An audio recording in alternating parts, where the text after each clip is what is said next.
Let's go. Hi అన్నలు తమ్ముళ్ళు అందరూ చాలా అంటే చాలా బాగున్నారు అని అనుకుంటున్నాను. మీ అందరికీ ఒక విషయం చెప్పాలి. ఏంటంటే ఈ హోమ్ వర్కౌట్స్ చేసే వాళ్ళు ఉన్నారు కదా, వాళ్ళు తగిన జాగ్రత్తలు తీసుకోండి. లేదంటే మీకు చాలా ఇబ్బంది ఏర్పడుద్ది.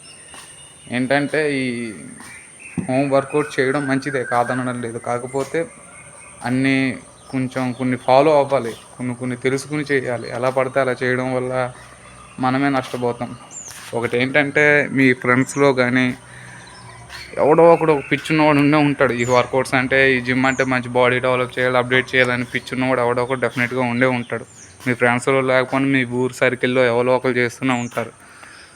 వాళ్ళలోనూ కూడా లేకపోతే మీ ఫ్రెండ్స్లో ఎవడో ఒకడు ఉంటాడు. లేదనుకుంటే యూట్యూబ్లో ఎవరినో ఒకరిని చూసి ఫాలో అవ్వి మంచి కంటెంట్లు ఉంటాయి. ఇవన్నీ చూసి వాళ్ళని చూసి ఒక ప్రాసెస్లో చేయండి. లేదనుకో ఇంజ్యూర్ అయ్యే ఛాన్సెస్ ఉంటాయి. ఇంజ్యూర్ అయితే చాలా చాలా నష్టపోతాం మనం. ఈ బోన్స్ అనేవి ఏమైనా బ్రేక్ అయినాయి అంటే ఇంకా చాలా ఇబ్బంది. అందుకే చెప్తున్నాను, ఈ హోంవర్క్లు చేసే వాళ్ళందరూ ఒక జిమ్ ట్రైనర్ కానీ ఎవరైనా తెలుసున్న వాళ్ళని సంప్రదించండి. తెలుసున్న వాళ్ళని సంప్రదించి వాళ్ళ మార్గంలో నడవండి. ఎందుకంటే మీకే మంచిది. ఏమైనా అయితే మనకి ఎవడో రూపాయి పెట్టుబడి ఉండడురా నాయన, మనకు మనమే ఈ కాలంలో.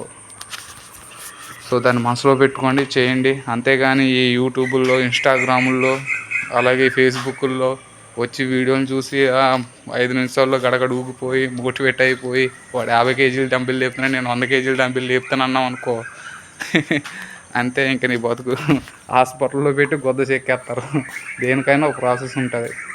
సో ఈ హోమ్ వర్కౌట్లు చేసే వాళ్ళంతా ఏంటంటే, ఎవరినైనా ఫస్ట్ కలవడం నేర్చుకోండి. వాళ్ళు చెప్పింది వాళ్ళు ఏ విధంగా చెప్తారో ఆ విధంగా నీ ఉన్న బాడీ వెయిట్ని బట్టి నీ మొహాన్ని చూసి వాళ్ళు ముందే చెప్తారు, ఇలా చేయమ్మా, ఇలా చేయి, అలా చేయి, ఇలా చేయని. దాన్ని ఫాలో అవ్వడం చాలా మంచిది. ఓకే, ఇతరులని సలహా తీసుకోండి, సురక్షితంగా ఉండండి. వర్కౌట్ చేయడం మంచిదే, కాదనడం లేదు.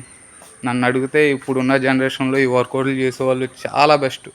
ఎందుకంటే ఒక డిసిప్లిన్, ఒక క్రమశిక్షణ అనేది ఉంటుంది. సో జాగ్రత్తగా ఉండండి, సేఫ్గా ఉండండి.